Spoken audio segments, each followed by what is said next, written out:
បាទជំរាបសួរពុកម៉ែបងប្អូនអរគ្នាថ្ងៃនេះធីមខ្ញុំអត់បានទៅរកបងត្រីចាប់ត្រីទេថ្ងៃនេះធីមខ្ញុំមករកបាញ់សត្វម្ដងបងប្អូនមករកបាញ់កដោបាញ់អីតាមវាលស្រែតាមព្រៃនេះឥឡូវមកដល់កន្លែងជួបមួយបងប្អូនជួបកំប្រុកបងប្អូននៅចុងឈើឥឡូវកំពុងតែនៅរត់ស្ទាកហើយបងប្អូនហើយឥឡូវបាញ់បានហើយបងប្អូនហើយកំប្រុកធ្លាក់ដល់ដីខ្ញុំមិនទាន់ទៅដល់ផងគេបាញ់ធ្លាក់ដល់ដីបាទបងប្អូននេះកំប្រុកពើសបងប្អូនកន្លែងនេះសម្បូរកំប្រុកណាបងប្អូនអើយពីបត់កាច់ទេអាចទេទៀតនោះមួយចូលរុននេះនោះក្នុងរុនមួយទៀតពុងទៅបាញ់ពុងស្កើមកយោអានេះកែបាត់បាត់ខ្ញុំស្គាល់អូកាមបងប្អូនអើយត្រឹមបានមួយចង់ឆ្លៀនដាតយកខាងណាយកឈីខាងណាយកខាងណាឆ្កេចចឹងហ្នឹងនេះបានហើយបងប្អូនអើយនៅរស់ឯណាបងងើបទៅងើបឯណារស់គេដែរងាយងើបទេណាចឹងនេះបងប្អូនអើយកំប្រុកស្ងាត់អត់ពីរដងហើយ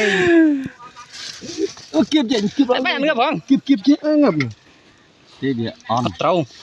បាញ់ត្រូវវាងើបទៀងឲ្យចេញស្រួយទេអាមួយមិញរកចូលទៅគុំផុតទៅមុតយ៉ានេះវាចូលម្ដងហ្នឹងទេអានេះចូលហើយអាមួយមិញអានោះរត់មកចូលទៀតវាចូលហើយម្ដងហ្នឹងរត់មកចូលទៀតមិញទៅគុំនេះរត់ទៅនោះហ្នឹងហើយវារៀនចូលទេវាឃើញអាហ្នឹងអានេះថ្ងៃមុននេះណាបានហើយណាប្រុកក្លាមរួយនឹងប្រមាណជឿនក្លាអានេះប្រុករំបានហ៊ូសោះសាញ់អស់ហើយស្មាត់ហើយធីមកំប្រុកប្លាមរួយមិនខាងនេះអូខាងនេះប្លាមុតបងប្អូនអើយតែជើងដល់កប្លាមានមុតទេឃើញជើងប្លាអូប្រុករត់នេះមួយនោះរត់នេះបងប្អូនអើយប្រុកដេញមិញបានលំចិត្តតិចនេះទៅដល់ពើស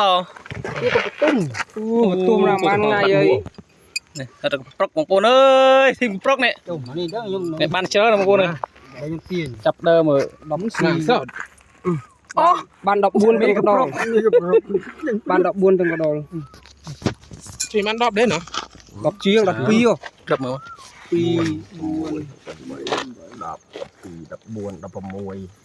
អ៊ំបានលំចិត្តតិចបងប្អូនអើយ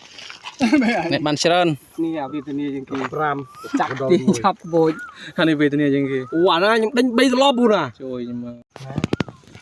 លឿនគឺទីស្ដឹកកាត់អើយកកាត់នោះមកឡាយកំស្ដឹកមកនេះចូលទៅស៊ីនឹងមួយ